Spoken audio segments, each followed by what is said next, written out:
Hey, this is Bob Flaherty, the electric principal, and I'm in Loveland, Colorado at Crossroads Hyundai. And today, I've got an opportunity to take out an IONIQ 5 Limited, not this one, but an IONIQ 5 Limited. And what I'm gonna do is show you how fast this car can really charge, because one of the reasons you buy a Hyundai is because of their 800-volt architecture. These cars charge super quick.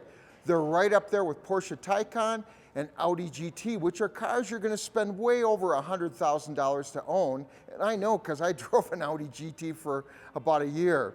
So we're gonna take this car out, we're gonna get this battery nice and warm. I'm gonna show you how to plug in a charging station using the navigation system on this particular car. And once we get there, we're gonna plug it in. We're really gonna see what this car can do. We're also gonna spend some time talking about this amazing car. I love Hyundais. I love everything about them.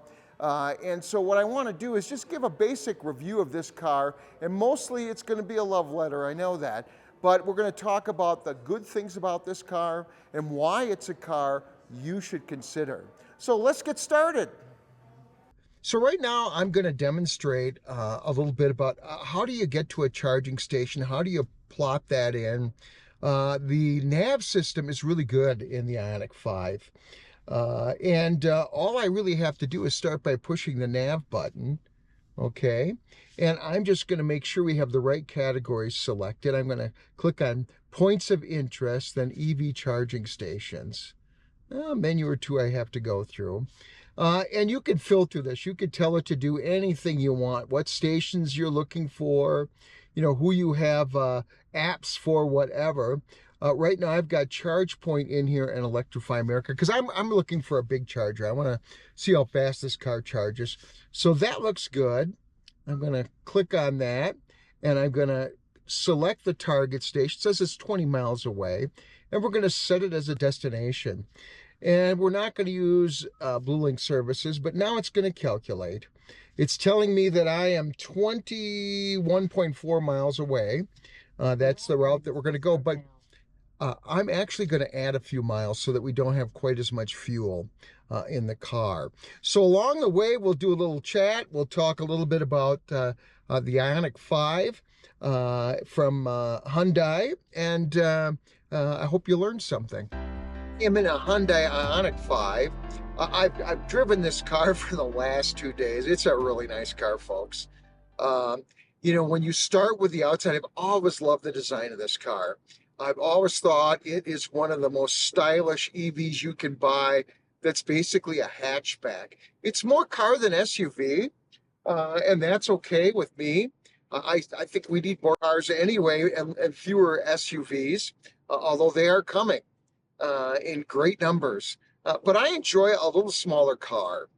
And when you look at this car from the outside, you know, it's got a pixel theme, but the headlights are beautiful. The lines of the car are gorgeous. As you move around the car and you see the rear of the car with the IONIQ 5 written across it, and once again, that pixel theme is carried on. It's really stylish. And I even like the aerodynamic wheels, which I'm not always crazy about the design of those, but they serve a purpose to increase the mileage of the car. And so I like them for that reason. If I were driving a regular car, would I pick that style? No. But for an EV, they make sense. And efficiency is a beautiful thing. So love that. I love the charge port on this car too. I mean, you can open it with your key fob, which is really nice to just pop open. I like the fact that it gives you a display of how fast you're charging in terms of like 10 to 90%. It will light up a pixel each time it goes along. Just a lot of little touches on the car to make it really workable for the average user. The inside of the car is wonderful. I love the displays. Now, let's start with that. You know, they're matte finish. They don't have this glare. They're almost like, to me, reading one of the old-fashioned grayscale Apple monitors, which were beautiful and easy on your eyes. Your eyes don't get tired looking at these screens. They have vivid color, but they just don't glare at you. And I like that about about the car. I also like the fact that the heating and cooling system in this car has a whole separate panel of controls. That's fantastic, right? I mean, I can change the temperature in this car with a glance. I don't have to do go into 15 screens. You know, one of the other things that makes these things work is um, they're simple to navigate. All right. For example, if I touch the heating button down here, I could change where the heat's blowing just by tapping that button. You know, to me, that makes a lot of sense. You've got a list of all of the controls here. And if I want to go to warm and ventilation, I push the button and I'm into that menu.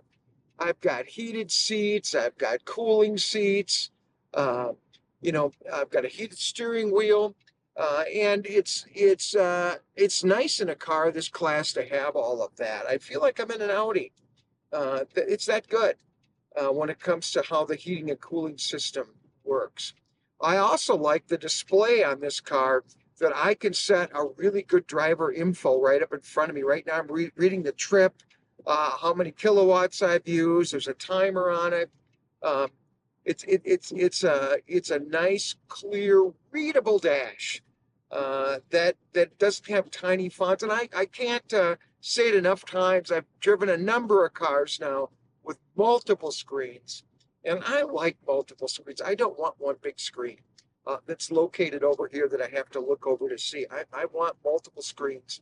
And all the information is easy to get. And I can set up a number of different types of information on each screen.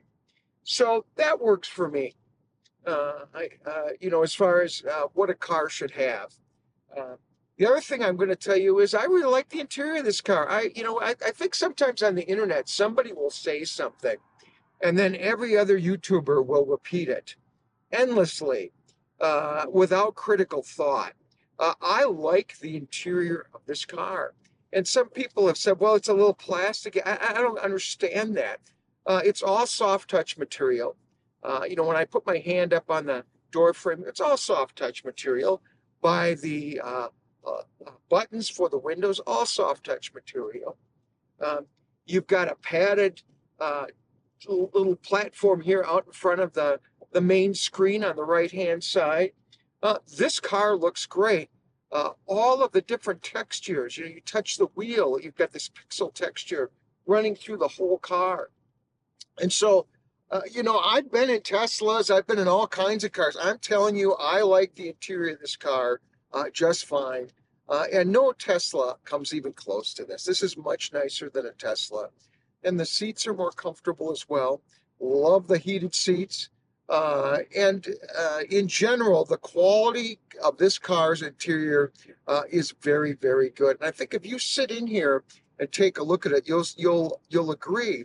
You know, for example, the vents in this car, they're all manual vents. You know, you're not going into a screen and changing some squiggly lines and hope that everything works.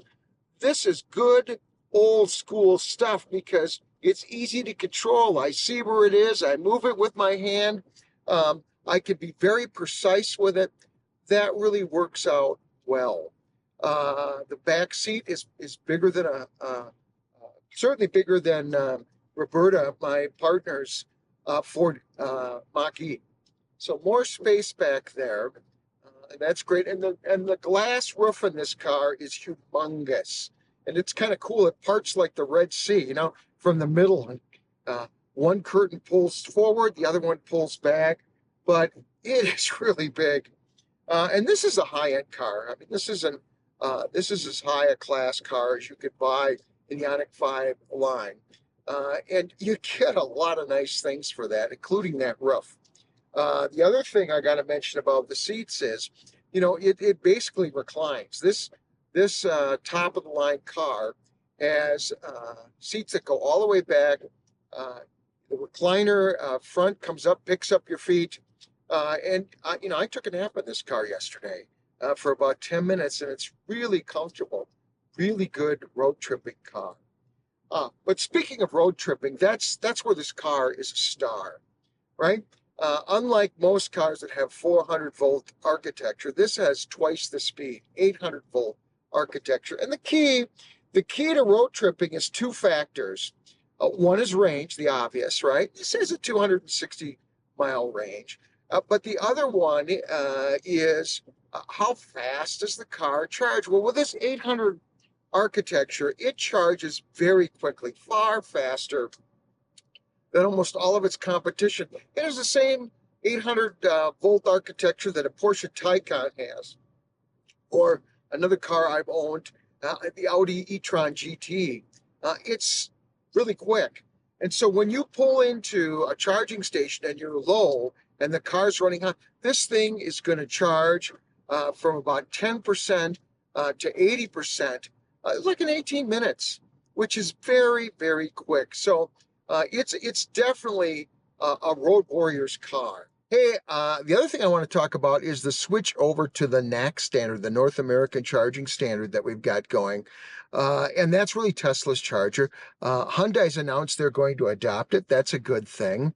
Currently, if you use a Tesla charger, a fast charger, there are 5 of them available here in Colorado already to charge this car. You're not going to quite get the speed, but that's a temporary problem because I am very confident that Tesla and Kia and Hyundai and all the other car companies that use 800 architecture are going to work this out. We are moving to one standard. We're going to have more chargers available. They will work with all cars. That's the direction we're going.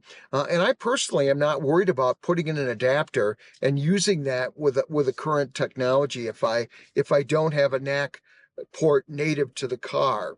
The other thing is that because of these changes, that's another good reason to lease a car. If you're going to buy a new car that's CCS, I wouldn't hesitate. I'm going to lease it anyway. I'm going to get the tax break on this car because it'll come through the lease.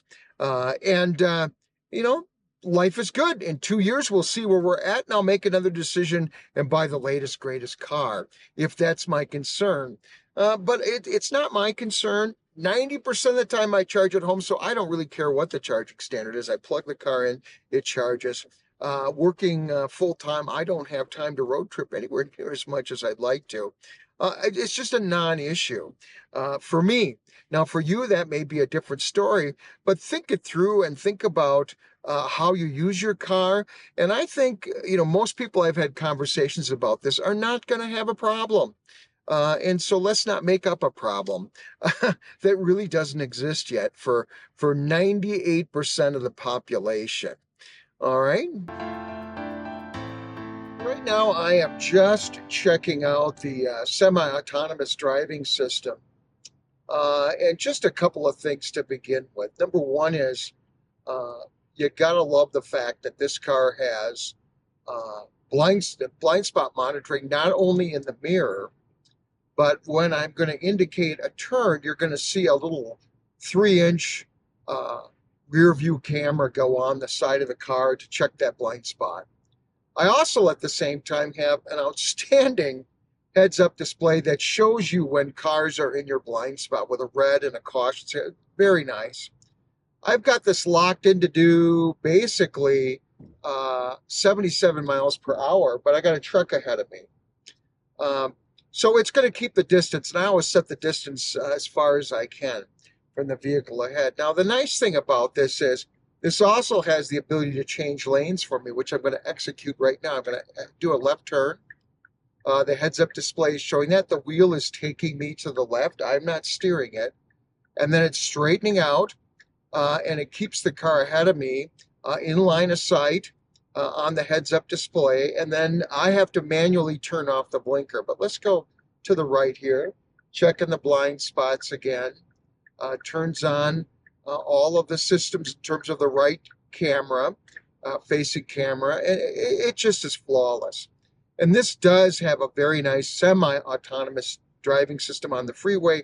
This thing works great.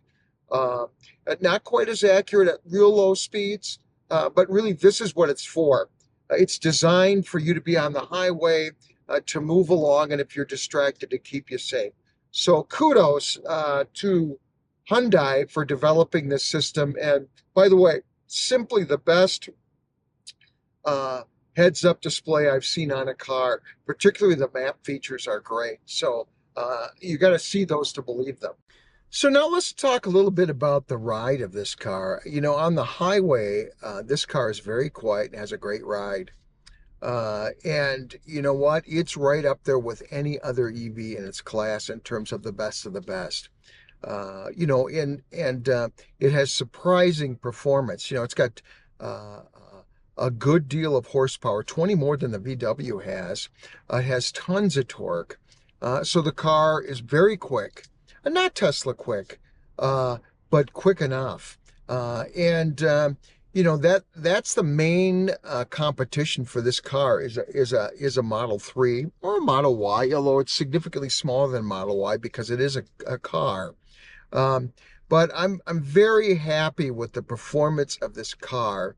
And you know, I tell people that if you want really good software, Tesla's good, although it's not legible, but it's really good software. And the other thing Tesla does really well is they love to build cars that are fast. Uh, but to be honest, most of the people that buy cars from me are looking for comfortable. They're looking for quiet. They're looking for fast, but they don't have to be lightning quick. I mean, this car does 0 to 60 in under 5 seconds, and that is plenty fast. 30 years ago, we would have thought that was insanely fast. Any electric car you buy is super quick and has a ton of torque, and you're going to feel it's very quick. I mean, my Chevy Bolt felt like a rocket ship the first time I drove it. So we got stuck in traffic a little bit there, and so it slowed our progress down. I've got about 9 miles to go to get to the charging station. I'm at 40 miles right now of range. So, you know, we're going to get there at around 14%. And to be honest, when I'm road tripping, that's what I do anyway. I don't take it down to the bottom line. I don't reenact Seinfeld and try to get that episode and try to get this down to the bare bottom. You know, I get a little range anxiety myself on occasion. So I like to have a little left. And I think that's a realistic way of how people charge. Now, the slowdown it gave this car a little time to cool off, I'm afraid of, because that was a good 15 minutes of just about parking. But we're going to see how fast this car charges, and I'm looking forward to it. So as we cruise in, I'm going to go set up a little camera there. We'll shoot it, and we'll see where we're at. So we've arrived at the Electrify America, and you can see right now that we're down to 32 miles of range, and the battery level is down to 13%. So let's get charging.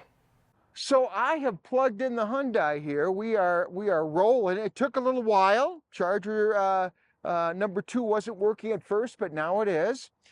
We've got it plugged in. Let's just see if we're getting some charging going, and I see that it's working. Right now, the charger is ramping up. Right now, I'm at very low, and it's telling me in 17 minutes, I'm going to be up to 80%, which is impressive because we were only down to 17%. And right now, this charger is screaming at 230 kilowatts. So this is that 800-volt architecture at work. We are rolling right along. So you could see right now on the screen itself that we've charged for 1 minute. We're at 231 kilowatts. We're at 18% charge. We've already dumped in 4 kilowatts. This is really impressive. And my question is going to be, how far into the pack are we going to get at 50%? What's the charging level going to be in? So let's stay tuned. So right now we're in the car. This is the Hyundai's display, and it's telling me only 14 minutes left. I've got 25% charge, and I am still charging at 236 kilowatts. So, you know, folks, this is like charging with my e-tron GT. I saw speeds like this when I charged with that. I also saw speeds close to this with a Tesla, but the Tesla charger, the speed level dropped like a rock. So let's just see how this works and how far into the pack we get. So folks, I am at the Electrify America in Loveland right now, and this thing is just rocking. I'm at 192 kilowatts, and you know, we are closing in on 10 minutes left of charging, and our state of charge is moving right along. We've already dumped in 27 kilowatt hours worth of fuel. And when you look at this, we're at 48% of charge. So we're closing in on that 50%. We just dropped below 200 kilowatts. That's a good quick charge. Right now we're just walked over. We got 170 kilowatts of charge left on the vehicle. We're at 60%, so I'm happy with that. I'm happy that we're at 186. That's still above what an e-tron would do at this particular point in a charge, because you know we've got a good section of charge already, and we've got 39 kilowatt hours in there, and we're still cruising along. We started out at 13%. Now we're fluctuating between 188 kilowatts going into it, and we're at 62%. Now an e-tron would be at 150, almost 80% into the pack. So we're going to see how this works. We're going to see if this will get us where we need to be. So we're going to take a little walk over here, and we're going to go take a look at this charge port over here. Just a bit here, because I like the charge port on this car. I particularly like the fact that we've got these lights that go, and each one represents 10%, 10, 20, 30, 40, 50, 60% charge all the way to the top. So as you're charging your car, you get a really good visual as to how your car is charging. 44 kilowatts in there, 12 minutes worth of charging, 8 minutes to go. You know, not bad. We are cruising right along at 67%. We are right now at 71% charge, and we're still at 123 kilowatts. So, you know, guys, for a car that you can pay pretty much $45,000, $46,000 for a lower trim version than this top of the line car, you're going to get a car that charges extremely well. We're still at 123 kilowatts at 72%. So overall, folks, this has been a good test run. And I want to remind people, I was stuck in traffic for a while. I wasn't hauling. When I first got to the charging station, the first charger I tried wasn't working properly, but to be honest with you, that doesn't happen very often to me, but it did today. So normally, you know, at this particular point, I'd quit and I'd be on my way. Rarely when I road trip do I go up to 78%, because I'm looking to get down to a fairly low amount of energy left so that my charging is quick. But this is doing the job. So here we are at the finish. You can see what the total bill is right now for this. Basically, this was 55 kilowatts of energy. It cost me 25 bucks to put that in. But it was very quick. It did literally take what they said, 17, 18 minutes to get that done. So this car is one of the best all-around cars I have ever driven. And when you add to that the software, how quick it is, super snappy, how simple it is to use, and you add to the fact that the seats are comfortable, and it has a great ride. And once again, we get back to that blinding charging speed that it has, that others car companies don't have. This is a great choice for anyone. And I think Hyundai, of all the car companies out there, has really made more progress in the last 5 years than anybody else. I mean, here's a car company that right now already has 3 EVs and multiple plug-in hybrids. So that concludes our brief video on the charging speed of IONIQ 5, as well as all the reasons I think it's a terrific car for the money, and why you should consider one in your quest to purchase an EV. Hey, if you like this channel, I hope you subscribe to it. I put a lot of time and effort into it, and not to mention money. And I would really appreciate it if you would subscribe to this channel. If you like the video, give it a thumbs up. Hey, we're going to see you real soon on this channel. We're going to take a look at some features of some particular cars and how to operate them. Those tend to be my most popular videos, is the ones that I do on how to make your car work better. And so I'm going to stick to that for a while and do a few more of those. I'm also going to compare the IONIQ 5 and the IONIQ 6 and come up with a little video to help people decide which one of these cars is right for them. So thanks again. We're going to see you soon.